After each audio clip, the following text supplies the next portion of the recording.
नमस्कार साथियों, हम accountability initiative centre for policy research एक शोध समूह है जो सरकार में पारदर्शिता एवं जवाबदेही को मजबूत करने का कार्य करता है। समूह का उद्देश्य नीति में नागरिकों की भागीदारी सुनिश्चित करना है।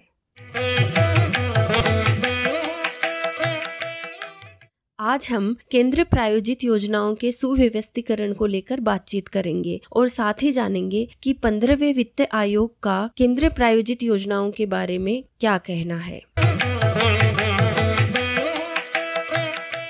चर्चा के लिए हमारे साथ हैं मिस्टर शरद पांडे, जो कि अकाउंटेबिलिटी इनिशिएटिव में सीनियर रिसर्च एसोसिएट के पद पर कार्यरत हैं। उनके काम का फोकस सार्वजनिक वित्त, शिक्षा और श्रम बाजार रहा है। नमस्कार शरद जी, आपका स्वागत है। नमस्ते पूनम जी। तो चलिए चर्चा को आगे बढ़ाते हैं। शरद जी, सबसे पहले हम जानना चाहेंगे कि केंद्र प्रायोजित योजनाएं क्या होती हैं।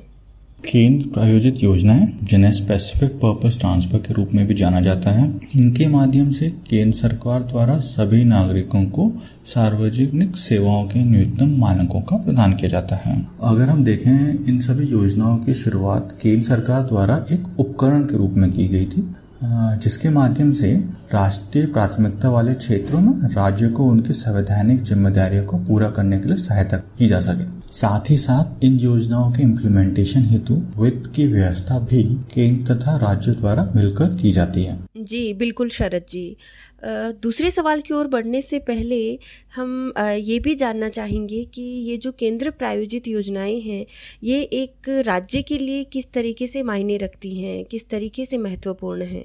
अगर अब हम केंद्रीय प्रायोजित योजनाओं की राज्य के प्रति महत्वपूर्णता की बात करें, तो यह राज्यों के लिए उपलब्ध गैर मजदूरी निधि का प्राथमिक स्रोत है, क्योंकि राज्यों के अपने संसाधन ज्यादातर कमिटेड लायबिलिटीज, जो कि वेतन, पेंशन इत्यादि हैं, के प्रति बंधे रहते हैं। इसीलिए केंद्र प्रायोजित योजनाओं को राज्य के खर्चे को बढ़ाने के लिए एक टॉपअप के रूप में डिजाइन किया गया। शरद जी, वर्तमान में जो केंद्र प्रायोजित योजनाएं चल रही हैं, उनका क्या परिदृश्य है, या दूसरे शब्दों में कहें तो अभी केंद्र प्रायोजित योजनाओं के साथ क्या कुछ समस्याएं हैं।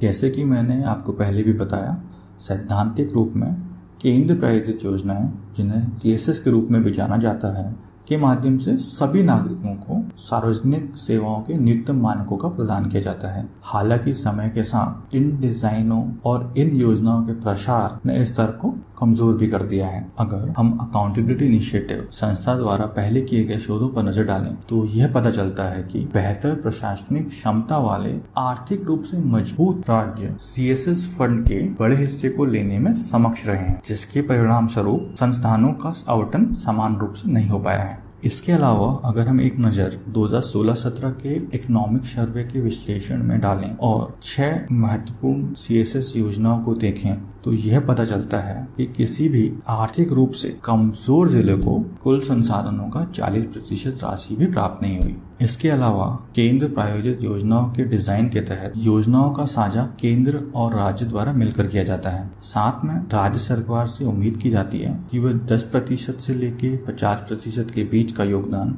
स्वयं के संसाधनों से करे। इन्हीं कारणों की वजह से राज्य को अपनी आवश्यकता के अनुसार खर्च करने को नहीं मिल पाता। वर्तमान में चल रही केंद्र प्रायोजित योजनाओं की जो भी लिमिटेशंस आपने बताई, क्या उनसे निपटने के लिए कोई कदम कभी उठाए गए? जी हाँ, इन्हीं सभी लिमिटेशन को देखते हुए योजनाओं के पुनर्गठन के लिए कई प्रयास किए गए हैं। उनमें से एक प्रयास 14वें वित्त आयोग के समय भी किया गया था, और इस दौरान राज्यों को टैक्स डिवोल्यूशन में वृद्धि देखने को मिली थी, और साथ ही साथ केंद्र सरकार द्वारा केंद्र प्रायोजित योजनाओं के माध्यम से दिए जाने वाली धनराशि में कमी देखने को मिली थी। इसके साथ साथ ही इस दौरान योजना युक्तिकरण पर भी रिकमेंडेशंस दी गई थी, और इन रिकमेंडेशन को ध्यान में रखते हुए केंद्र प्रायोजित योजनाओं को युक्ति संगत बनाने के लिए 2015 में मुख्यमंत्रियों के एक उप समूह का गठन भी किया गया था, और उसके दौरान केंद्र प्रायोजित योजनाओं को पुनः आकार दिया गया, और यह सब केंद्र प्रायोजित योजनाओं के प्रभाव को बढ़ाने और राज्यों को योजनाओं के इम्प्लीमेंटेशन पर फ्लेक्सिबिलिटी प्रदान करने के लिए किया गया था। धन्यवाद शरद जी।